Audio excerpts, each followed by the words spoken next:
administrator, you're going to want to try to keep hackers out of your network. And a very common way to do this is to implement a honeypot. A honeypot is a fake system that pretends to be responding. So like if you try to connect to it, it will keep you busy and you're trying to break into it, but it's really just a fake. Or you can have a honey net, which is a fake whole network. And often these things just run off of a DVD. So we have a simple honeypot here. And you got to be careful, because if you set up a real machine, if they manage to compromise it, they can use that as a jump point to get into your real network. So we've got this fake network here, this honeypot, and I'm sorry it's actually in Portuguese, so but we can still kind of understand. So I've got this thing set up, and I've got it set up to listen on a whole bunch of sort of fake services here. When I look over here, it's pretending to be a web server and a finger server, and finger was an old protocol where we could look up information about the currently logged on user. It's pretending to be an FTP server, a telnet server, an SMTP, a TFTP, a POP. So it'll look like a real server. And I'm just going to minimize this here. I'm going to leave the honeypot going. And we're going to actually see if it's listening on those ports. So I'm just going to open a command prompt on this server here, and I'm going to netstat tac nao. And when I scroll up, I can see that sure enough, this thing is listening because it's the honeypot doing it. It is listening on 21, 23, 25, 80, 110, etc. So it seems enticing. Now I already know that none of these legitimate services are running because I made sure that they were all turned off. I went to Services Applet and Control Panel and I turned them off so that only the honeypot is responding. So we've got the honeypot going, and what we're going to do is we're going to bring up a client, and in fact, we'll just bring up PuTTY, and we're going to first try to make a telnet connection. We could do it on a command prompt as well, but we're going to try to make a telnet connection to this honeypot here. So let's check his IP address again, ipconfig. All right, we're going to connect to 147 because that's the address right here, 192.168.1.147. So here's our client.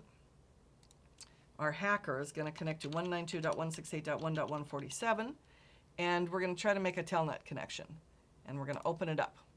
And it's asking us to log in, so we'll just try to type in something, admin, with the password of hello, and okay, it failed. And its whole job is to just keep the hacker busy, right? So let's close that one up. Yes, we want to close this session. What if we tried to make an SSH connection? Is this guy listening on SSH? Yeah, no, he's not. But he is listening on FTP. So let's open an FTP connection. Let's open a browser on the client side to the FTP port, because you could say FTP://. And let's see if we can do that. And we're not going to PayPal anymore. Don't need Metasploit. Let's FTP to, whoops, not HTTP, FTP:// to 192.168.1.147. And we'll use our browser to make an FTP connection. And it's asking us to log on. So we're logging on as Chris and the password of password. And nope, no go. So it's going to keep the hacker busy as they're trying to break in. Let's see what else we can do here. According to this thing, it's also listening to the email. It's listening to email. So we can actually use Telnet to pretend that we're an email server. We can do it on a command line level. And let's use Telnet to go to :25 and see if we can get this email server to talk to us. So let's Telnet 192.168.1.147. And then the way the Microsoft Telnet works, I'm pretty sure we just have a space and then the port we want to go to. Telnet normally is port 23, but we're going to go to 25 and hit enter. And okay, so we think we've got a Linux send mail email server. So we're just going to say, hello, it's me. All right, and so it's responding normally. Okay, and then we're going to say recipient to Chris at company.test. We've got to be careful here because we're sending it in we're sending it in Telnet one character at a time. Oh, it sent us back an error message. Okay, so you can see how this would keep a hacker real busy.